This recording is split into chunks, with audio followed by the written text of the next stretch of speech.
And it is what is going to cause a lot of those stress hormones to relax. It's going to give you space so that you don't feel like the walls are pressing in on you all the time.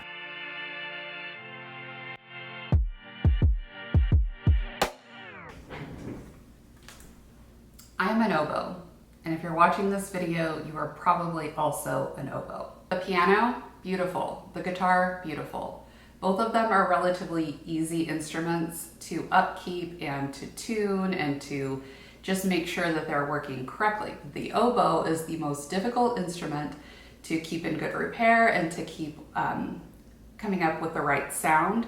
It is so intricate, it requires so much work. As someone with multiple autoimmune diseases and ADHD and like the depression and the anxiety that I don't know if it's a part of my autoimmune diseases or if it's a separate fun thing that just hangs out with me sometimes. But with all of this going on, I feel like I require so many different things to keep me running the way that I want to run. And it is so easy for me to fall apart and to need to be repaired.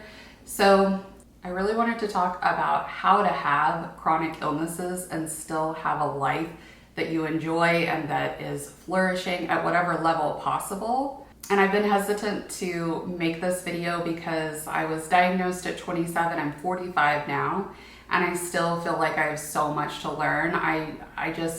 Sometimes I think with videos like this, I want to just give you the perfect answer or like the solution, but there's no solution. There are tools. And as someone who has 5 kids, my husband is working all the time. I have a small business that I'm trying to form. I do a ton of content. I have a lot of different things happening, and I am still able to maintain those things, sometimes to better or lesser degrees, but I'm still able to do so many things that I want to do, and I never would have thought that was possible, like even 7 or 8 years ago. I've changed so many different things. I've really paid attention to what helps and what hurts, and this may not all be relatable to you, but I think there are some pretty universal things that help those of us with chronic illness. So I just wanted to make what I thought was going to be a video. I started off like writing down all my thoughts, and now I'm clear. It has to be a series. There are too many different things to talk about in one video. Here are the breakdowns of how I want to talk about things. And if you want to subscribe or turn notifications on, this is going to be a series that I hope will be really helpful to you. I just want to share my heart and share the things that have helped with my mindset, have helped with practical everyday daily life. I'd also love it if, as you're watching this video or when you get to the end, if you would write in some things that are pertinent to the topic in all of these videos. One thing that I have learned from doing social media for several years now and having like over 1 million subscribers / followers over the different platforms is that I learn so much from you and the community learns so much from each other. Like sometimes I think I'm like facilitating and starting the conversation and you guys finish it. So please put in your input. I think one of the most universal experiences that people with chronic illness face is this horrible sense of it being Groundhog's Day, of like the drudgery, the absolute slog that happens when so many of your days look the exact same, like waking up and feeling exhausted, just, not even getting out of bed and thinking like, how am I going to do all these different things? The pain, the exhaustion throughout the day, the feeling like you're letting people down, feeling like you're not showing up as your best self. It's just demoralizing. It is so constant after, I don't do math, almost 20 years of autoimmune diseases. I mean, you get to the point after you've had them for a while where you just think like, I'm going to give up. Like, I'll do the bare minimum. That's all I can do. And though I really know how that feels, it is not the only option. There are things that we can do, but I just don't think we're taught about it. I don't think that we are really impressed on how important it is that we treat ourselves like these beautiful, fragile gems, which we are. I think that there's so much shame in not being able to keep up the way that you used to, or not showing up for people the way you used to, that you just don't think you're deserving of accommodation. Like, we've already asked for too much. The fact that the people around us have to deal with our disease processes, or our mental health stuff, or whatever the case may be. And so we just kind of like sometimes go inward and think that we're going to make ourselves really small so that we have less needs in an already very needy situation. But that's not fair.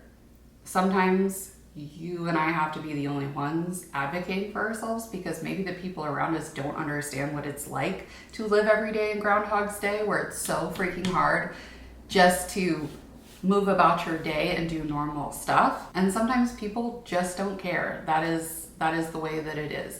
So we have to be our own advocate. I think there are two main things that really help me in kind of nourishing myself and disrupting that pattern of I'm tired, I don't want to do it, help. That sometimes all the time seems to be happening in my mind. The number one thing that has helped me, and don't you dare click off this video because you think that you don't deserve it or you don't know how to do it or whatever, is having fun. You can have fun. I don't care how much money you have. I don't care what's going on, how busy you are, how stressed everything is. You can have fun, and it is what is going to cause a lot of those stress hormones to relax. It's going to give you space so that you don't feel like the walls are pressing in on you all the time. And it does not have to be expensive. It does not have to be anything lavish. It does not have to require a lot of time. I feel like I've been struggling with money my whole entire adult life. And trust me when I say to you, I have lots of little things tucked away that I like. When it first occurred to me that I should try to do things that I enjoyed, I literally didn't know what I enjoyed except for reading, which I've always been a big reader. But even then, I wasn't picking up books because I was so exhausted. And I would just think, I don't have time for this. The very first thing that I chose to do was the most obvious, was reading. I had before read like more historical fiction or like deeper books. And then I was like, no, I don't have like the mental bandwidth for this. I'm going to read like cheap and easy thrillers or, just fantasy, anything that catches my interest and allows me to like quickly get into a different storyline than my own, right?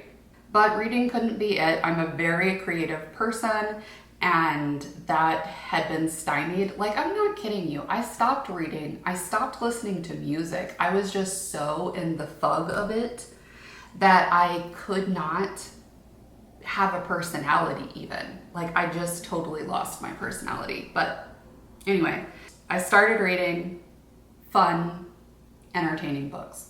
I started listening to music. I would like to say prior to this, I had been doing something that I considered like fun, and that was, like downtime or resting, and that was watching shows. But here's what I'm gonna say about shows, at least for me, is if I watch them too much, it kind of keeps pulling me into this thing where I can't move. Like it's already hard enough to stay moving when your body feels like 1,000 pounds and it's so fatigued. But whenever I would turn on shows and I would get hooked into the storyline, and it was such a like delicious fantasy for my mind that I would just find myself more and more stuck in that position of not moving and just watching shows. I'm not gonna ever live the life that I wanna live if I'm just on screens all the time. So I just wanted to preface that by, I was doing plenty of like chilling, but I wasn't really doing anything that actually made me feel better. It was this activity that made me feel more stuck. So just throwing that out there.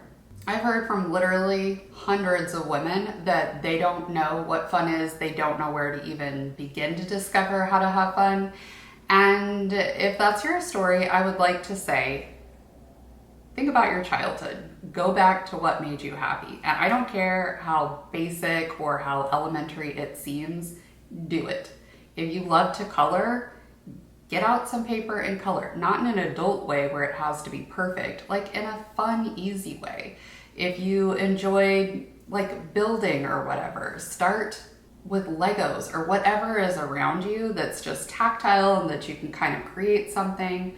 If you love to sing, when was the last time that you turned on your favorite song and just belted it out? Or if you love to dance, when was the last time that you just all by yourself turned on a fun song or a music video and like just danced just for yourself for fun? Probably it's been a while. It's time to fix that. I think it's super important to not be perfectionisty about this or think that you're gonna learn how to implement joy and fun into your life overnight. You're not, because at first you're probably gonna feel stupid and feel like you don't have time for this and feel like you're guilty because all the other things that you put off, and I can't do anything fun until I do all these other things that I put off. That is absolutely backwards. You have to have something worth living for. Like, it can't all be things that are really difficult for you to do, okay? I also think there are a lot of hobbies that require minimum investment and a very small learning curve. My kids were at a birthday party and they had these little stick-on gem things, like the little window hangings that you could put up, and I thought that was so fun. I was just watching them and thinking how satisfying that would be to just like place everything. And so that's an idea, but here are a couple more. I also think engaging outside of your bubble is pretty important. If you don't have the physicality, or if you feel very, vulnerable going outside of your four walls, there are so many online groups and things that you can be a part of. But there are also things that if you're able to, you can get outside of your house, which definitely helps. I am so much like an object at rest stays at rest kind of person. So I find that if I can get out pretty regularly, that is very helpful to me. And it also breaks that bubble again of head down, work, ouch, tired, work. That kind of bubble. It just reminds me there's a world out there. There's colors, there's people, there's options, So when we moved to Oregon, one of the first things that I did was join a book club because I didn't know how to meet people, and I was like, I like books, so I'll start there. And it's been very difficult to go just with my schedule, or I seem to always feel gross on that Sunday that we meet, but it's really good. It's really good for me to get out of my comfort zone and be around other people. If you know anybody that's around you, if you could do your own private little walking club, or we're gonna go to the park and eat scones. I don't know why that's the only thing I can come up with. But go to the park and look at birds. Just an activity that is with someone is really nice. I spend all of my time with my kids, and I forget sometimes that it is really actually important to spend time with other adults and to, just invest in myself that way and invest in others, because I think that we come together in such a nice way. Our fabric of our lives just kind of intermingles and makes something stronger and better. Feeling very nostalgic right now. I think you get my drift. I also think my kids are on their way home, and once they get here, it's going to be super loud. So maybe I'll just move on. You get my drift. Things that are enjoyable. I'll try to put several things in the description box, as well as the things that I posted up here. But there are options to you. Do not be negative Nancy, or just, it's not for me. I don't have that option. You probably do. There's something that you can do. I think that this kind of goes along with it, but the second half of not feeling like life is such a slog, I think, is to try to romanticize or bring entertainment to the things that you hate doing, but especially the things that you have to do pretty regularly. There are things that we can do that make ourselves feel like we're doing something on purpose instead of just reacting and being dragged through this task and that task. I'm gonna give you an example for the kitchen. Like, I know I've seen a gazillion videos of people, like, they light their candles and they, at the end of their cleaning thing, I think just make it a whole vibe. If you have a Scentsy or a candle or essential oils, whatever. To me, I'm very, very affected by smells. This is something that I actually think affects my energy and my ability to do things that I don't want to do. So I suggest definitely starting off with making things smell good. Just set the mood that way. Hang on, where are they? Oh crap, we're so close.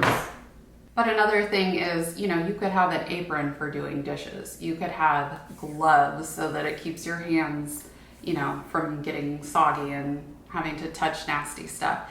You can utilize cleaning supplies that smell good. The difference between having like a dirty old sponge to wash the dishes and replacing it with a clean sponge, I don't know, it does something to me. It's these tiny little changes that when you put them together add up. You could also make a certain drink before you start. There are a lot of different things. Be creative.